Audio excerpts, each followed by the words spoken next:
Hello friends, स्वागत है आपका एक बार फिर से आपके लीगल चैनल में। दोस्तों, आज का ये वीडियो काफ़ी टेक्निकल रहने वाला है और मैं ये मानता हूँ कि जितने भी लोग इस वीडियो को देख रहे हैं कभी ना कभी उन्हें इसकी ज़रूरत ज़रूर पड़ेगी।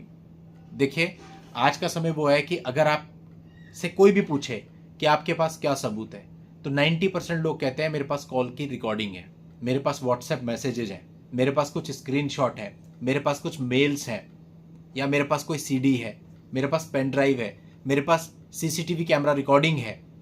यानी सबूतों के तौर पर इलेक्ट्रॉनिक साक्ष्य आज के समय पे अधिकतर होते हैं। आप किसी भी मामले में देख लीजिए, चाहे वो मैट्रिमोनियल हो या मैट्रिमोनियल से बाहर भी, घटना बाद में होती है, आजकल वीडियो पहले वायरल हो जाता है। यानी इलेक्ट्रॉनिक साक्ष्य का जमाना है।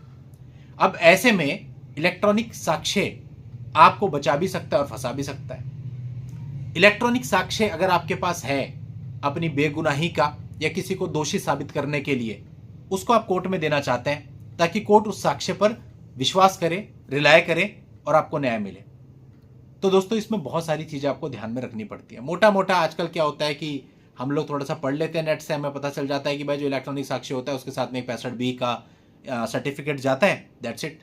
लेकिन इतना ही नहीं है, टेक्निकली बहुत सारी चीजें हैं। तो आज के इस वीडियो में ऐसी एक टेक्निकल चीज मैं आपको समझाने वाला हूं जिससे आप सब लोगों को फायदा मिलेगा। मैट्रिमोनियल विवादों में यही होता है, पति पत्नी की आपस की कॉल रिकॉर्डिंग होती है, किसी और के साथ कॉल रिकॉर्ड होती है, व्हाट्सएप मैसेज, स्क्रीनशॉट, ये सब चीजें आजकल होती हैं। तो ध्यान से इस पूरे मामले को समझ लेना, काफी फायदा आपको मिलेगा।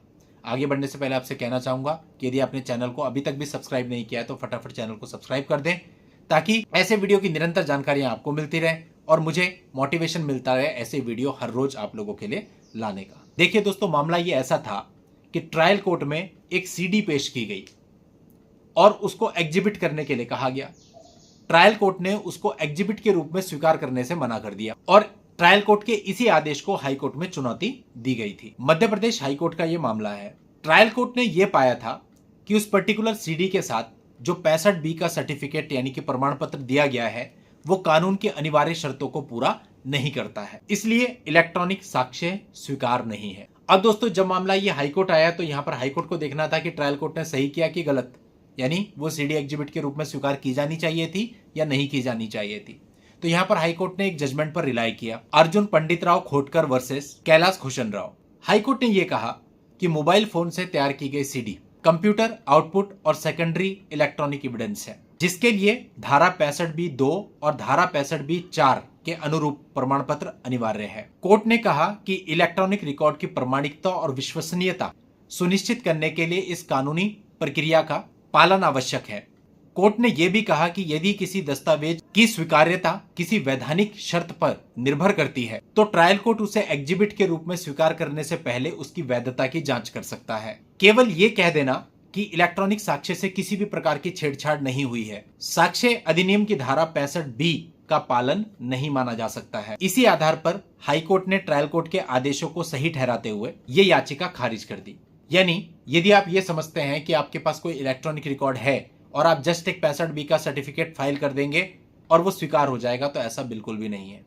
सबसे पहले आपको यह देखना होगा कि उसका सोर्स क्या है, प्राइमरी है, सेकेंडरी है, फोटो खींची है। कई बार होता है सीसीटीवी, अभी एक मामला मेरे पास था रोड एक्सीडेंट का, उसमें क्या था, सीसीटीवी में फुटेज चल रही थी और उन्होंने फोन से उसकी वीडियो बनाई थी। अब इस मामले में क्या होगा, या यदि आपका खुद का डीवीआर है और उसमें रिकॉर्डेड है तो क्या होगा। यानी हर मामले में, हर इलेक्ट्रॉनिक साक्ष्य में कई बार होता है कि किसी दूसरे ने फोटो खींची, उसने व्हाट्सएप पे आपको भेज दी, वो आप दाखिल कर रहे हैं। कई बार कुछ और, कई बार कुछ और, अलग अलग परिस्थितियों में अलग अलग एविडेंसेज आपके पास हो सकते हैं। तो जिस प्रकार का एविडेंस है उसके अनुरूप आपको 65B के सर्टिफिकेट की अनिवार्य शर्तों को पूरा करना होगा। ये नहीं कि जस्ट आप 65B का सर्टिफिकेट दे दें और उसमें लिख दें हाँ जी इसमें कोई छेड़छाड़ नहीं की गई है तो वो स्वीकार हो जाएगा। ऐसे में ट्रायल कोर्ट उसको स्वीकार करने से मना कर सकता है अगर उसको लगता है कि अनिवार्य शर्तों को ये प्रमाण पत्र, ये सर्टिफिकेट पूरा नहीं करता है। तो इसके लिए जो भी आपके पास साक्ष्य हैं, पहले किसी बढ़िया एडवोकेट से आप डिस्कस कीजिए कि साहब मेरे पास ये साक्ष्य हैं, क्या मैं दे सकता हूं, और अगर दे सकता हूं तो इसके लिए कौन सा सर्टिफिकेट इसके साथ लगेगा और उस सर्टिफिकेट में क्या क्या मेंशन होगा। सारी चीजें एक जैसी नहीं, पांचों उंगलियां एक बराबर नहीं। तो खाली नेट के ज्ञान से या आप चैट जीपीटी या किसी एआई से पूछ करके ये काम ना करें, किसी एक्सपीरियंस लॉयर को पकड़ें और उससे पूछ करके। अदरवाइज क्या होगा कि आपने सबूत दिए, बाद में उन सबूतों को अगर माना ही नहीं, उन पर रिलाई नहीं किया, तो आपका तो केस ही खराब हो जाएगा।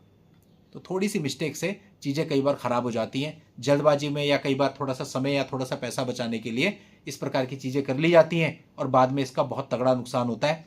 जितना पैसा खर्च होना था वो भी होता है, प्लस उसके अलावा पूरा का पूरा केस भी खराब हो जाता है। तो ऐसा बिल्कुल ना करें। जब आप पूरे तरीके से आश्वस्त हो जाएं कि जो इलेक्ट्रॉनिक एविडेंस आप दे रहे हैं उसके साथ जो सर्टिफिकेट आप दे रहे हैं वो पूरे तरीके से ठीक है और कानून की सभी अनिवार्य शर्तों को पूरा करता है, तभी आप ये मान सकते हैं कि आपका एविडेंस एग्जिबिट होगा और कानून में पढ़ा जाएगा। इस पूरे मामले का लिंक आपको इस वीडियो के नीचे डिस्क्रिप्शन में मिल जाएगा, वहां जाके इस पूरे मामले को विस्तार से जान सकते हैं। आज की इस वीडियो में इतना ही। नेक्स्ट वीडियो में नई जानकारी के साथ मैं आपसे फिर मिलता हूं। तब तक के लिए goodbye and thank you for watching. Take care.